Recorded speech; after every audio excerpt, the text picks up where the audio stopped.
Alrighty then. So, of course, as soon as I try to make this video, there's a goddamn lawnmower outside. Well, anyways, hopefully you guys can hear it. Apparently, Donald Trump has been subpoenaed by the Select Committee to investigate the January 6th attack. It wasn't an attack, it was a riot.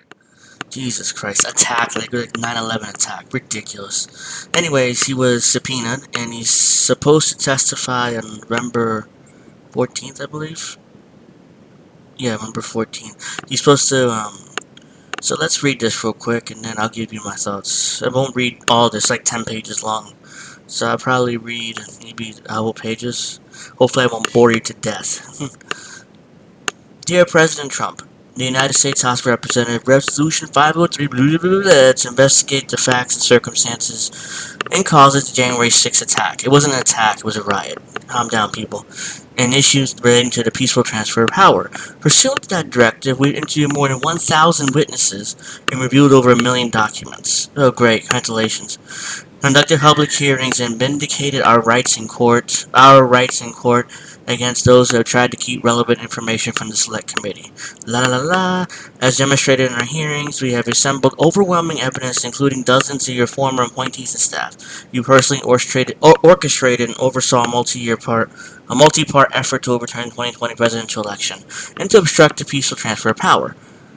This multi-part effort included, not limited to, purposely and maliciously disseminating false allegations of fraud related to the 2020 presidential election in order to aid your effort to overturn the election for purposes of soliciting contributions. In other words, how dare you question the results of the election? We already decided Biden was president, and there's not a damn thing to do about it. Attempting to corrupt the Department of Justice, including by soliciting and enlisting department officials to make false statements and aid your effort to overturn the presidential election. Without any evidentiary basis, illegally pressuring state officials and legislators to change the results of the election in their states. Orchestrating and overseeing an effort to obtain and transmit false electoral certificates to Congress and National Archives. Despite knowing specifically that it was illegal, corruptly pressuring your own vice president to unilaterally refuse to count electoral votes during Congress's joint session on January 6th. Pressuring members of Congress to object to valid slates of electors from several states, filing false information under oath in federal court, summoning tens of thousands of your supporters to Washington, and knowing they were angry and some were armed, sending them to the Capitol. Okay. Sending a social media message to the nation at 2:24 p.m. while knowing full well the violent attack on the Capitol was occurring, which you incited further violence by publicly condemning your vice president, and refusing for hours to disband your writing supporters by instructing them to leave the Capitol while you watch the attacks on television. Again, what are you supposed to do? Like, send out another tweet saying, please stop the violent acts. Like, they're supposed to listen to them? Seriously. They were pissed off. Like, what are you gonna do? Donald Trump said stop, now we all can go home. It's ridiculous. It's an absurd assertion to make that Trump somehow had power over these people. Let's see. You took all these actions despite the rulings of more than 60 courts rejecting your election fraud claims and other challenges of legality of the 2020 presidential election. Despite having specific and detailed information from the Justice Department and your senior campaign staff informing you that the election claims were false. And despite your obligation as president to ensure that the laws of our nation are faithfully executed, in short, you were at the center of the first and only effort by any U.S. president to overturn an election and obstruct a peaceful transition of power, ultimately culminating in a bloody attack on our nation's capital. Actually, what, one person died that day? Maybe two? What are you talking about, bloody? And on the Congress itself. The evidence demonstrates that you knew this activity was illegal and unconstitutional, and you also knew that your assertions of fraud were false. But to be clear, even if you now claim you actually believed your own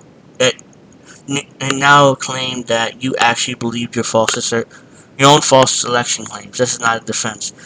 Your subjective belief could not render this conduct justified, excusable, or legal.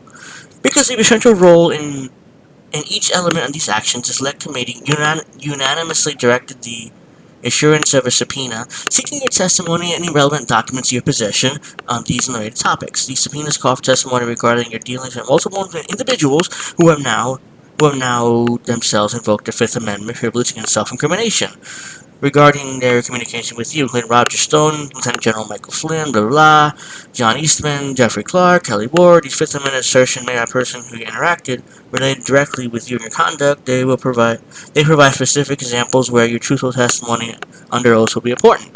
Blah, blah, blah. In addition, blah, blah, blah, that doesn't matter much.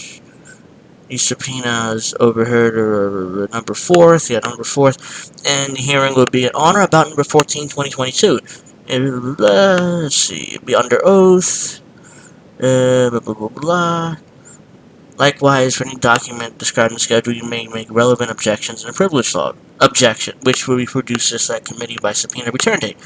Any privilege assertions that we recognize the Supreme Court has ruled that former presidents retain a limited ability to assert executive privilege, but any such privilege is qualified as DC blah blah blah.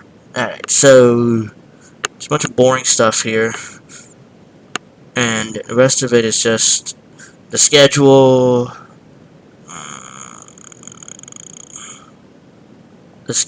the other documents. Here's the actual subpoena, looks like.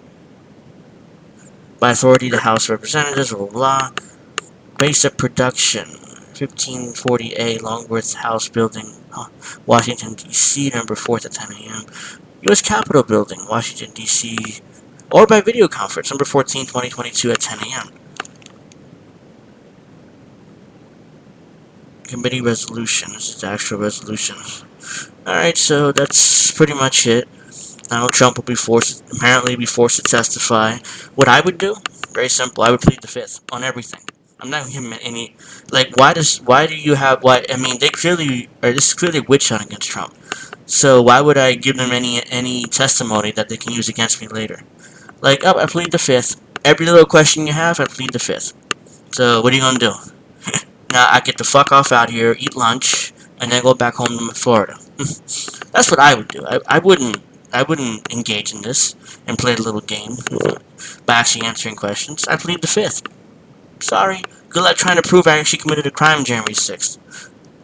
That's what I would do. I would troll them and then plead the fifth and bounce. That's what I would do. But this is clearly nothing but a witch hunt. There's no, they have nothing. It's like, oh, we interviewed 1,000 people, we have over 1 million pages of documents, and we have nothing. So please come and testify and incriminate yourself, Mr. President. That's basically what they're asking Trump to do. I would go and plead the fifth. Like, oh, good luck trying to get me charged for any crime. And you wasted tens of millions of dollars of American taxpayer money for what? For what? This wasn't an attack. It was a riot. It'd be ridiculous. It's just a riot. One person died, unfortunately, and which one of my supporters, by the way. And there isn't nothing here. Just waste people's time, and it's another witch hunt against me. That's what I would do. I mean, I don't know what you guys think. You can tell me in the comments section below. I'll link this in the description box below, the actual subpoena. You guys can read it even in full if you want, because I'm not going to read it in full. This is boring stuff, and I just wanted to read the first 2 pages, which has all the accusations against the president, or the former president. So tell me what you think in the comments section below. I'll be reading them. Maybe I'll get 1 or 2 comments, but still, tell me what you think. And I hope to see you guys soon. Peace out.